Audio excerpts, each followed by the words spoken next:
संगलदान से बनिहाल तक का ट्रैक ओपन हो चुका है, उस पर ट्रेनों की आवाजाही शुरू हो चुकी है। लेकिन लोगों के जहन में अभी भी एक सवाल ये है कि श्रीनगर से कटरा तक ट्रेन कब चलेगी या श्रीनगर से ट्रेन दिल्ली तक कब चलेगी। ऐसे ही कई सवाल हमारे जहन में आते रहते हैं। इन्हीं सवालों के जवाब लेने के लिए न्यूज़ स्टेशन यूट्यूब चैनल ने नॉर्दर्न रेलवेज के जीएम से खास बातचीत की है। देखिए वीडियो। हाँ, जैसा कि आपने बताया कि पिछले माह माननीय प्रधानमंत्री के द्वारा बनिहाल से संगलदान करीब 46 किलोमीटर का ट्रैक ओपन हो चुका है। उस पर गाड़ी चल रही है वैली में। तो वैली में अभी बारामूला से, यदि हम एकदम पश्चिमी दौर हिस्से में देखें तो बारामूला से श्रीनगर होते हुए बनिहाल से संगलदान तक गाड़ी चल रही है। बचता है पोर्शन जो हमारा कटरा से लेके संगलदान तक है। इसमें से अब ये करीब 63 किलोमीटर अभी बचता है। तो हम लोग का प्रयास है कि 63 किलोमीटर में से भी संगलदान से लेके रियासी तक ये करीब करीब पड़ेगा आपका 42 किलोमीटर्स, ये हम जून तक हम कर ले कमीशन।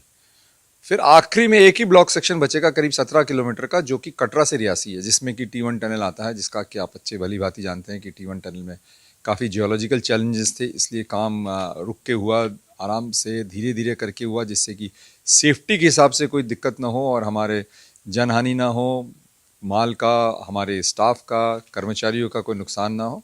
तो T1 में भी अब काम पूरे जोर शोर से चल रहा है और आशा करते हैं कि इसको भी, ये जो 17 किलोमीटर का सेक्शन है, इसको भी जल्द से जल्द जून के बाद जब संगलदान से रियासी कमीशन हो जाएगा, उसके बाद इसको भी टेकअप करके इसको भी उसके बाद अतिशीघ्र कंप्लीट किया। संगलदान से रियासी के बीच में अभी कितना काम बचा हुआ है, ये भी जीएम ने बताया।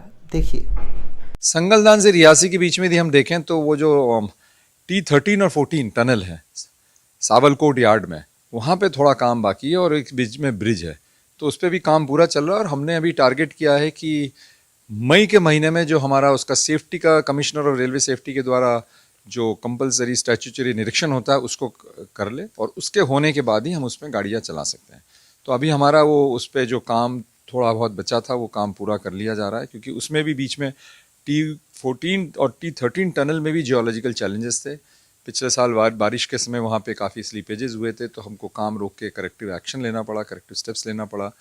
एक्सपर्ट्स ने वहाँ विजिट किया, उन्होंने जो सजेस्ट किया उस हिसाब से हम लोगों ने स्टेप्स लिए हैं, तो उसको स्टेबलाइज़ किया है। उसके कारण थोड़ा सा उसमें डिले हुआ था, बट अब वो काम ट्रैक पे है और हम लोग टारगेट कर रहे हैं कि CRS महोदय से मई के महीने में उसका निरीक्षण करा लें, और सो दैट जून में उस सेक्शन में भी गाड़ी चला लें। कहने का मतलब है गाड़ी संगलदान तक तो आ ही रही है, संगलदान से रियासी तक गाड़ी आ जाए। देश में जैसे कि आप लोग जानते ही हैं कि कई सारे रेलवे ट्रैक्स और ब्रिजेस हैं, जैसे कि हावड़ा ब्रिज हो गया, चेनाब ब्रिज हो गया।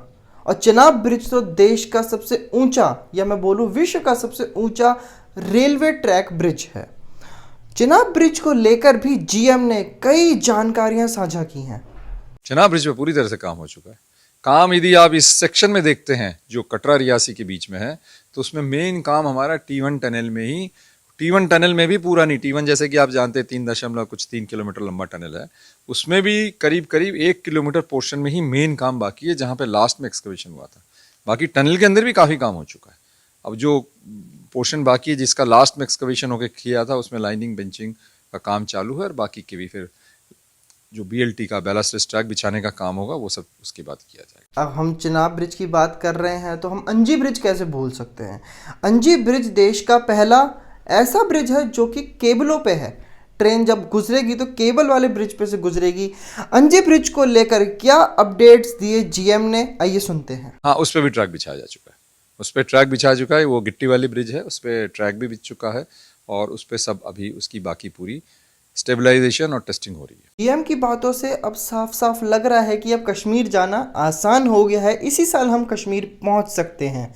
जैसे कि जीएम ने अभी बताया हमें कि 3 से 4 महीने में रियासी तक ट्रेन पहुंच जाएगी, वहीं 6 से 7 महीने के अंदर अंदर दिल्ली तक ट्रेन पहुंच जाएगी। लेकिन अब देखना यह है कि ये बात कितनी सच साबित होती है। देश और दुनिया की खबरों से जुड़े रहने के लिए देखते रहिए हिंदुस्तान की बुलंद आवाज़।